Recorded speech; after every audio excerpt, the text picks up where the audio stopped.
Hey, it's Carly from Graf's here in Akron, Ohio, and today I'm going to talk to you about herb container gardening. So in front of me here, I've created a whole bunch of sample gardens. I'm going to walk you through them and we're going to talk about some herb care. So in the first spot here, I have blueberry perpetua. It's a type of blueberry bush that you can grow in containers. I personally have one at home and I love it. I mixed it in with some herbs that'll grow all summer and fall, and then you'll leave your blueberry bush out all winter and into spring. And you can see they've just started to set flower now. In the front here, I have basil. This is lemon thyme, which I love. It's excellent for fish dishes, and it'll grow up and then cascade over the front of the pot. And then I have some flat leaf parsley. This container works really well because these two plants will grow up.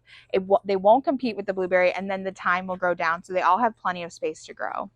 In this pot here, I created a mini tea garden pot.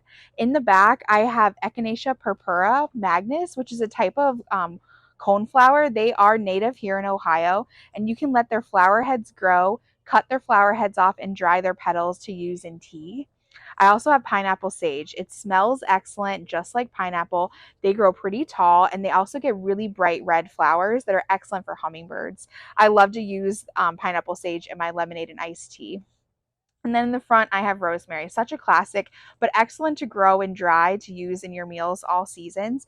And if you're creating a tea garden, you can use this with the lavender in satchels or as marinades and rubs, and then also as dried teas. And then in the front, I have a pot here that's filled with all different types of mint. I have mojito mint, which has a strong lemon flavor, or excuse me, lime flavor, which is excellent to use fresh and dried. We have strawberry mint, which is new to Graf's this year, and it's just wonderful. I can't wait to use it in my mojitos.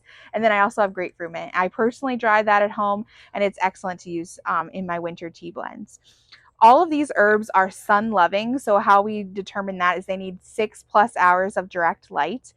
We don't recommend you mix and match your mints, so you can put your mints all together in a pot, but you wouldn't want to plant them with another type of herb because they'll crowd them out.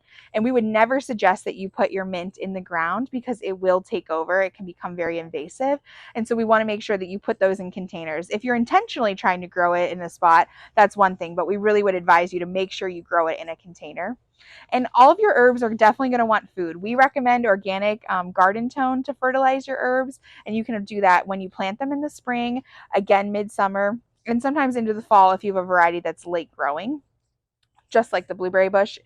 The blueberry bush here, you'd want to make sure that you provide that with some acid. So I always use pine bark soil conditioner mixed into the soil of the container, and then I use organic berry tone, and that will provide it the necessary acid nutrients it needs to produce lots of berries. Yeah, we hope you stop into Graf's and see all these different varieties of herbs we have, and we have care sheets here, and we'll be happy to help you create your herb garden.